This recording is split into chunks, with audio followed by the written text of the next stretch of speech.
What's going on, folks? Painless. I know it's been a while, and yeah, it's been a while. And I know y'all tired of me saying that, but it is what it is. I do have a life. I know as many of you all have a life as well. But you know, I felt inspired this morning. I feel inspired this morning. I've been watching a lot of things go on. I've been involved in things, as I just mentioned, in my private life. Nothing bad, just sitting back and observing and listening and collecting. That's what I've been doing. Living life, of course, as well. Yeah, so I don't know if I told you all last time. I've been to Atlanta, I've been to Dallas, um, you know, back home numerous times. Just enjoying life. Getting together with people I haven't seen in decades. As you know, many of you all know, I lived in Hawaii for an extended period of time, and I didn't get back to the States until 2018. Knicks 2020. Now, 2020 don't count for nobody. Um, so really, I've really just been able to spend 2 years, if that, where I've been gone from the States for over 16 years. So, I've been spending my time getting reacquainted with old friends and family and things like that. But anyway, which the reason for my absence, part of the reason for my absence. Sometimes I just, ain't shit to talk about. I mean, it's this silliness, you know. I don't want to talk about, court cases where a young black man is shot down by white men. That shit is played. Many of y'all, I mean, it's become a run of the mill to run with these stories. Wittenhouse, I really don't give a shit. Because I've talked about these things till I've been blue in the face along the years. Many of y'all have a somewhat of an idea where I stand on situations like that, while they may differ. I like to think that you all have an understanding of where I lie with those situations. But uh, dealing with women and seeing the change, and many of y'all know before, and I've said this before, it was really apparent. Maybe you all caught this before me. But when I discovered it, I was talking about this stuff back in 2013, 2012, how we are living in a bizarro land. Bizarro was how should I say, the opposite of Superman. He lived in a very, uh, you know, a different world. It was everything right was left was right, down was up was down. Everything in opposition of what we would deem the regular world. And that's where we're at, folks. This is where we've been at, where you can have. We're living in a world where, especially in terms of dealing with women, dealing with sisters where I'm at, to where you could be collecting money from the state from your own bad idea, from your own bad choices, and things in life, decision making in life, to where you're put in a position where you require assistance from the state, and to think that you can get online knowing this, to think that you're sleeping on a mattress in someone's house, collecting money from the state, no car, um, part-time job, I don't know, driving Uber or Instacart or something like that, just to stay afloat. To think that you can get online and command so much and to try, no, quote unquote, try to dictate the terms of such and feel no iota of recourse or any iota of just, no afterthought of, is this right? Am I in the right? Am I standing on right? You know, the unmitigated gall of you to command in the position that you are in. Yet, this is the world that we live in. Social media. Social media is currency now. You have people out here dying for social media clout.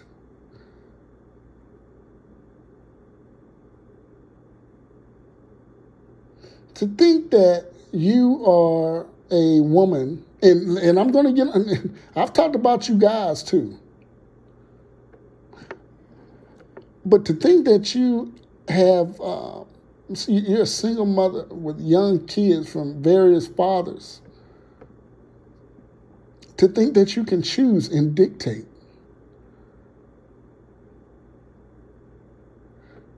To think that you can ask certain questions.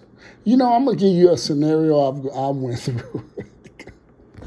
I had a sister, we were talking, and, it was like here and there. It was the holidays, in fact, it was just this Thanksgiving. And, hey, I'm with family. I ain't got time to respond to you at the drop of a hat, okay? And, I don't expect that from you. So what she says is, I guess she works for the same agency I do. And first off, she started, I give people my middle name. I don't give people my first name if I don't know you. So first off, she hits me with my full government name. I said, oh, okay. Excuse me. I said, that's interesting. And I started putting two and two together. Then she told me what I did for a living. I said, okay. Now, keep in mind, I never met this woman in my life. I just told her some simple things. Casual conversation. And I knew she knew where I worked, and I knew where she worked. I knew what agency, And I didn't care. I didn't care about that. And to this day, I don't care that she knows that, because I've never met her. But this is what is so intriguing about this. And I'm going to give you another little story that kind of corroborates what I'm talking about. She was able to look up all this information, and when I told her, I wasn't upset that she had it. It's the way in which she obtained that information. You went, first off, that is questionable behavior. And like I said, I'm going to get into another story that corroborates this. But the fact that you thought it was cool to go, and she said, well, you wasn't giving me the answers I needed. And I didn't really, I didn't know what she was talking about, because I don't know you. And this is the thing about online dating. And the desperation that many of these women are having. They get so desperate. That's why I say, you brothers, white, black, Puerto Rican, Mexican, whatever. Men, if you're a good catch, you are a target and you need to protect yourself. This woman was willing and did such, go get information about me that I didn't provide her per se. I didn't tell her what I did. I don't recollect. I did tell her where I worked. But that's besides the point. The fact that she used those resources to do that without even meeting me. And that's why I say, men, all Nani ain't good Nani. First off, I've never met the woman in my life, never spoke with her on the phone. She's doing this all off my pictures in my online persona on a dating site. And she was an attractive woman. And I liked her profile as well. But for her to go to those great lengths to do that demonstrates the desperation of a lot of sisters out here. Oh, apparently all women do it, man. Oh, yeah, I get it. But I know for sure, I believe it deep in my soul.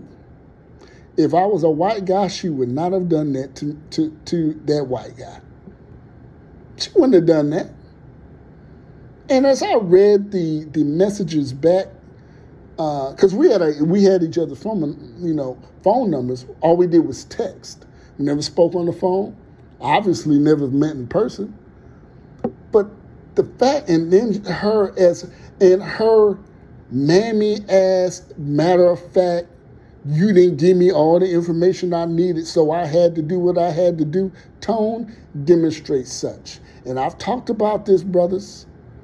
These sisters out here, if you a brother and you got your own stuff, your own car, money, a lot of these women look at you and you keep yourself in somewhat decent amount of shape. These women out here feel so inadequate. A lot of these sisters, they feel so inadequate. They're like, damn, he's got all this. What the hell he needs me for? And you fucking right. What the hell do I need you for? You right. You are exact. When you demonstrate such behavior like that. Now, Painless, that story you were saying that kind of, corroborates what you just mentioned. Oh, glad you reminded me. I knew a sister,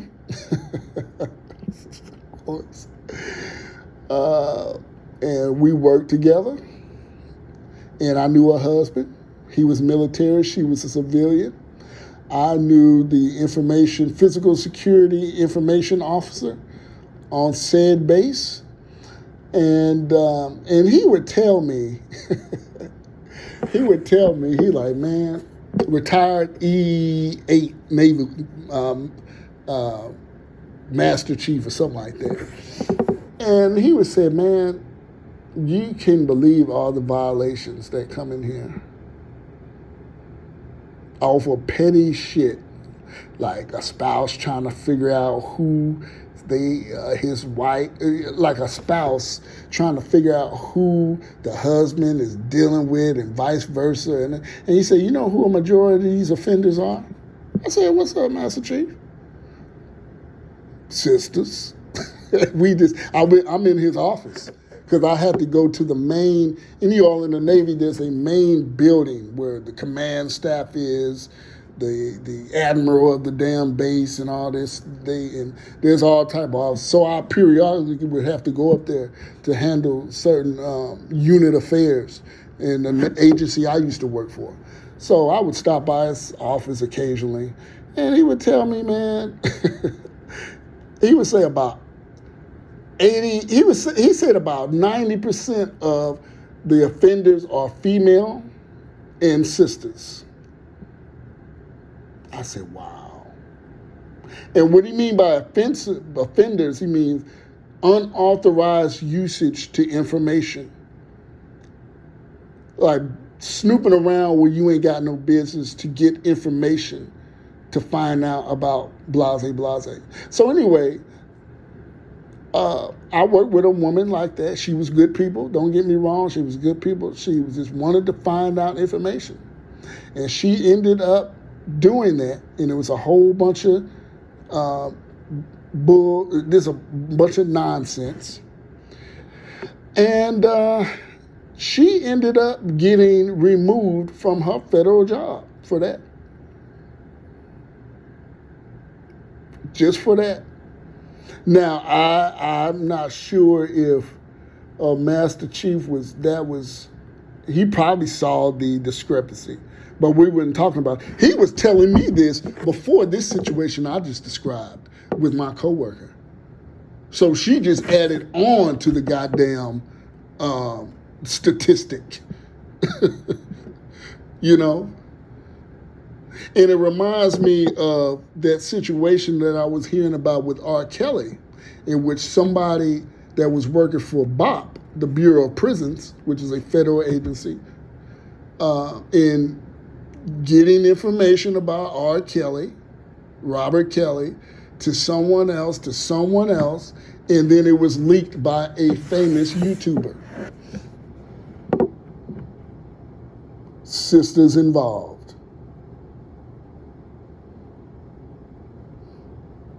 This is why, and you know, this makes me, you know, women do things, but there's a pattern. To think, in my situation, to think that she could, so as a matter of factly, you wasn't giving me what I wanted, I went to go do it. And I didn't even give you the Disney yet. That's why I said, could you imagine if this woman knew where I lived? See, this is the thing about me is painless. I don't give a damn if you have my phone number. Because I can block your ass. I don't necessarily care if you know what I do. Because you need access to get to where I'm at. Now, one thing I do not play about is my address. You don't pop up, and I don't do that in return. You don't pop up to somebody's house unannounced. That's dangerous for you and I. But, you know, this is the thing that she can do that. And the fact, what I believe, she wouldn't have done that to a white guy. She wouldn't have done that she only felt comfortable doing that to a brother. And that's why I say, you know, it makes me rethink black relationships, because many of us as black people, we have so much poison in us. And these are the words of Dr. Neely Fuller. He said it. We have so much poison and disdain for each other. We think we can just do whatever the fuck we want to do to each other without any recourse. And I said this is a big issue with violence amongst black folks. Yeah, there's Mexican on Mexican violence. Yeah, there's Cuban on Cuban violence. But we take it to a whole new level. And we do that because we know in our psyche, or some of it just flat out know, there ain't no repercussions for me robbing another black person. However, I run into Calabasas, there's going to be some issues. There's going to be some problems, you know. So that's what we got going. So these sisters, they think they can do, and like I said, the inadequacy of a lot of these sisters. And I can tell it. You know, when they see that you got it going on and only thing they do is drive Uber full time, and there's nothing wrong with driving Uber full time. I mean, we're living in this hustle economy. You can make money. I don't see the long-term benefits of it, but you can make money driving Instacart and Uber. I mean, it's wear and tear your car, but you're not going to be out on the streets. You're not going to starve. You're going to make money.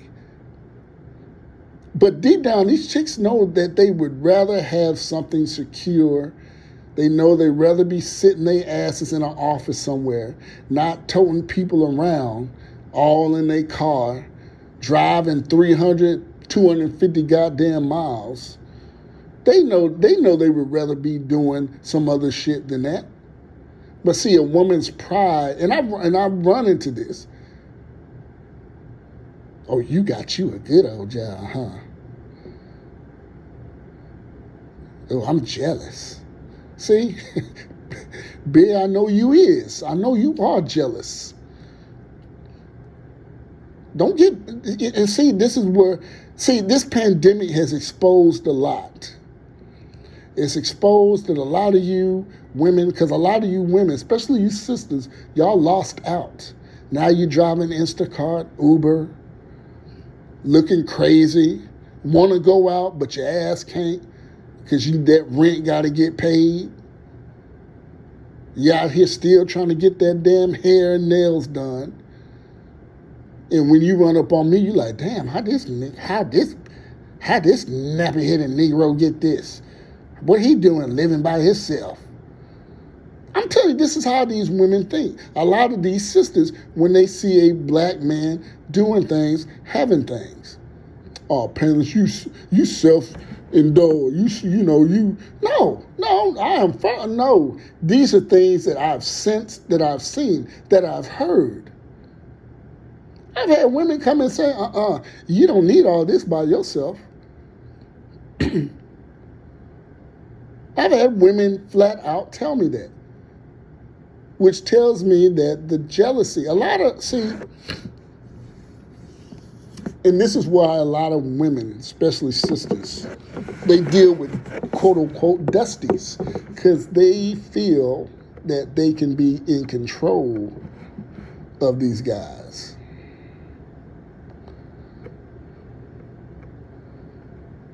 That's just the reality of it. And,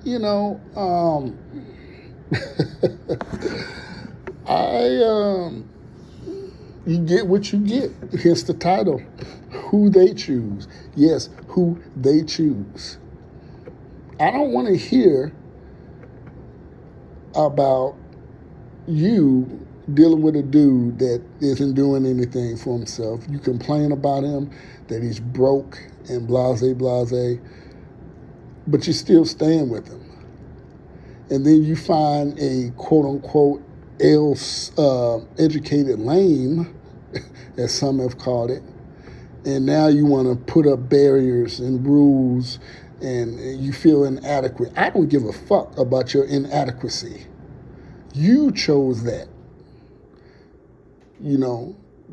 There's consequences. And the consequences of you choosing dusty Negroes out here is that, the likelihood of you getting, that high value male shit. I'm so tired of that term. I'm not going to use it. It's become a rallying term for dudes that haven't dealt with real life. A lot of this shit, like I said, you hear from the likes of Kevin Samuels. It's good information, but it's nothing new. And if you sat back and took off the blinders, it's pretty easy to come to grips with and to identify, And I've always said this: the biggest people that provide aid and cover for these goddamn women who do this are you simps and tricks. Y'all are the moat that divides and keeps out real information. Because y'all thirstiness and your inability to control yourself and to look at women and to look at things as such and for what they are. But yeah, I don't give a shit about a woman feeling inadequate because I made good choices, Now talking about, ooh, you work from home, I'm jealous. Yeah, I bet you are. You want to sit up and, you meet women and so what's a deal breaker? I say, well, I prefer a woman that, you ain't got to be damn Flojo. But I prefer a woman that likes to at least work out at least a couple times a week. When I hear chicks saying, well, what do you like to do? Oh, I like to go out, eat, and not see. And when I hear that shit, look, I like to eat as well, don't get me wrong.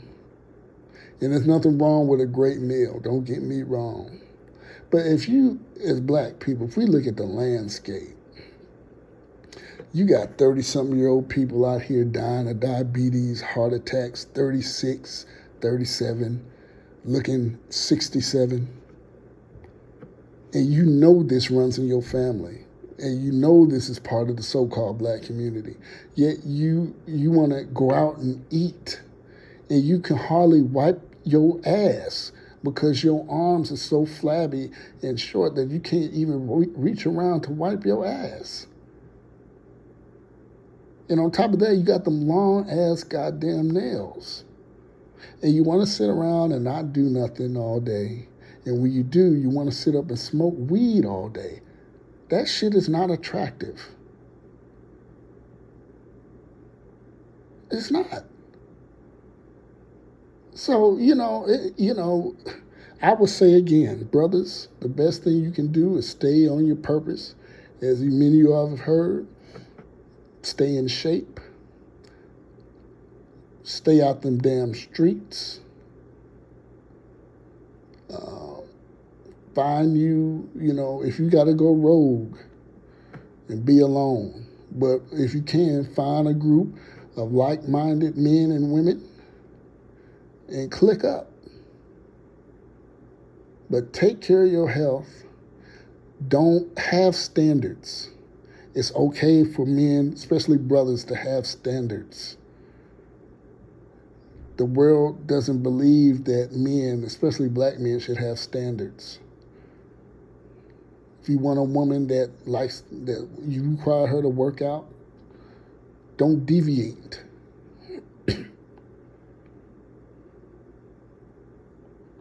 You don't like women that don't smoke weed? Don't deal with a woman that smokes weed. But I'm going to cut this short. Painless out.